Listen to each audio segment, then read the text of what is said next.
ជំរាបសួរបងប្អូនទាំងគ្នាខ្ញុំបាទវិជ្ជបណ្ឌិតណាំសុកណាងហើយវីដេអូនេះខ្ញុំនឹងចែករំលែកបងប្អូនទាំងគ្នា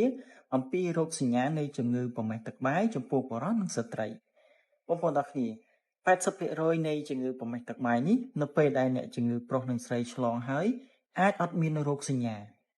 នៅពេលដែលយើងឆ្លងមេរោគនឹងនៅក្នុងខ្លួនយើងវាអាចសង្ងំអត់ឲ្យចេញរោគសញ្ញាទេប៉ុន្តែតើកាលណាវាចេញរោគសញ្ញាវានឹងលេចឡើងនៅរោគសញ្ញាដែលខ្ញុំនឹងបង្ហាញបងប្អូនទាំងអស់គ្នាតោះឥឡូវយើងទៅមើលរោគសញ្ញាទាំងអស់គ្នាថាតើនៅពេលដែលយើងឆ្លងមេរោគប្រមេះទឹកបាយនៅពេលដែលវាចេញរោគសញ្ញាតើវាមានរោគសញ្ញាអ្វីខ្លះរោគសញ្ញានៃជំងឺប្រមេះទឹកបាយគឺវាបែងចែកចំពោះបុរសនិងស្ត្រីឥឡូវនេះខ្ញុំនឹងនិយាយអំពីរោគសញ្ញាដែលតាក់ទងជាមួយនឹងបុរសនៅពេលដែលបុរសកើតមានជំងឺប្រមេះទឹកបាយគឺវាលេចចេញនៅរោគសញ្ញាជាច្រើនមានដូចជានោមញឹកនោមមិនអស់អាចមានការហូរខ្ទុះពីប្រដាប់ភេទអាចឲ្យហើមពងស្វះឬក៏អ្នកខ្លះអាចមានការបដូរពណ៌ទៅលើស្បែកពងស្វះនោមក្រហាយនោមចុកអាចមានឈាមនៅពេលដែលនោមមកឬក៏អាចមានឈាមនៅតាមរន្ធគូតនៅកន្លែងហ្នឹងគឺដោយសារហេតុអីបានជាមាននោមឈាមតាមរន្ធគូតគឺដោយសារតែមានការឆ្លងមេរោគប្រមេះទឹកបាយហ្នឹងចូលទៅក្នុងរន្ធគូតផងដែរបើយើងនិយាយអំពីរោគសញ្ញានៃជំងឺប្រមេះទឹកបាយដែលកើតឡើងចំពោះស្ត្រីគឺវាមានលក្ខណៈស្រដៀងជាមួយនឹងបុរសដែរវាអាចឲ្យមានការហូរសារធាតុរាវពីប្រដាប់ភេទអាចជាសអាចជាលឿងអាចជាបៃតងវាអាចឲ្យមានការឈឺចាប់ក្រហាយនៅពេលនោមវាអាចឲ្យមានការឈឺចាប់នៅពេលដែល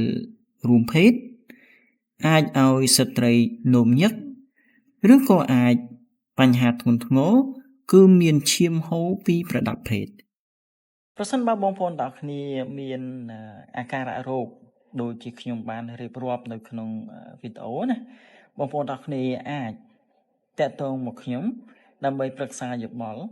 សួរនាំអំពីបញ្ហាសុខភាពរបស់បងប្អូនគឺការប្រឹក្សាយោបល់គឺឥតគិតថ្លៃទេហើយ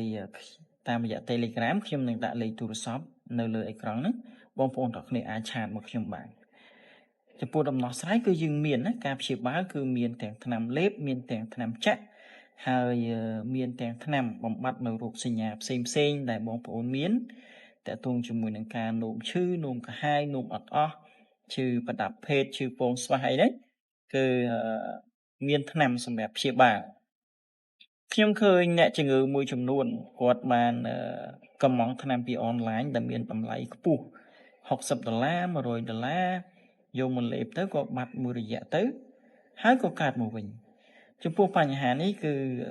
ដោយសារតែកាលណាដែលយើងលេបថ្នាំអត់បានត្រឹមត្រូវមេរោគនឹងវាសំងំមួយរយៈហើយក៏វា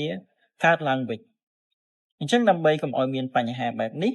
បងប្អូនទាំងគ្នាអាចប្រឹក្សាយោបល់ជាមួយនឹងគ្រូពេទ្យជំនាញឲ្យបានត្រឹមត្រូវលេបថ្នាំឲ្យគ្រប់ដូសព្យាបាលឲ្យត្រឹមត្រូវទៅគឺវានឹងជាសះស្បើយទៅវិញហើយកុំភ្លេចចុច Subscribe និងចុច Like នៅវីដេអូនេះក៏ដូចជាចែករំលែកទៅកាន់បងប្អូនយើងដទៃទៀតដើម្បីឲ្យគាត់បានឃើញអំពីវីដេអូរបស់ខ្ញុំដែលចែករំលែកអំពីជំងឺប្រមេះទឹកបាយក៏ដូចជាជំងឺផ្សេងៗទៀតផងដែរសូមអរគុណ